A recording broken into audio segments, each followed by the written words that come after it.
Kalkınma Yolu projesi geçen hafta Sayın Cumhurbaşkanımız Bağdat'ta Katar ve Dubai'nin de yani Birleşik Arap Emirlikleri'nde bulunduğu bir mutabakat zaptıyla beraber imzalanan Basra Limanı yani FAO Limanı'ndan başlayıp ülkemiz üzerinden Avrupa ve Orta Asya'ya açılan bir yol.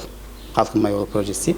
İçerisinde hem demiryolu hem de karayolunu barındırdığı için gerçek anlamda bir su yoluna ya deniz yoluna bir alternatif olarak görülüyor.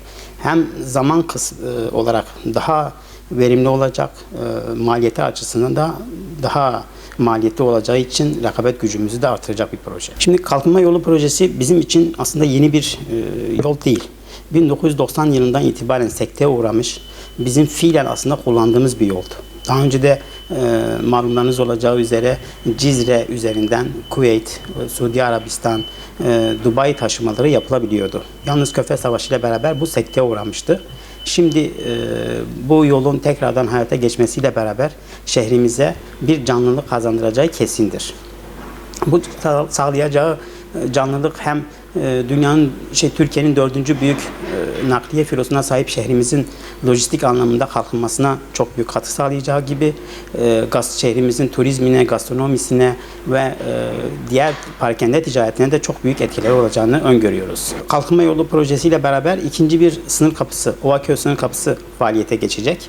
Bu bizim Irak'la ilgili ticaretimizi artıracağı gibi diğer ülkelere olan ihracatımızı da artıracak. Yani Körfez ülkelerine olan ihracatımızı da artıracağı için çok olumlu bir artış bekliyoruz. Burada bizim ülke olarak aslında bütün yetkililere bir çağrımız var.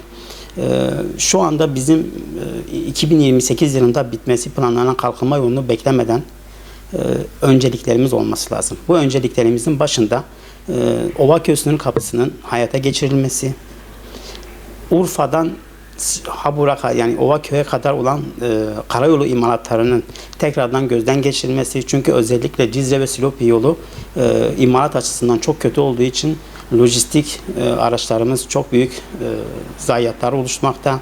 Araçlarımızda maddi kaybımız çok fazla olmaktadır. Bu bir de ihracatımız da etkilemektedir. Çünkü bizim 2028'e kadar sarkacak bir yatırım projesini bu yatırımları yaparak yani burada alternatif bir Ovaköy sınır kapısı oluşturarak yollarımızın tadilatlarını gerçek anlamda bu şu andaki yükü kaldıracak şekilde onararak biz daha iyi bir şekilde hazırlıklı olabiliriz.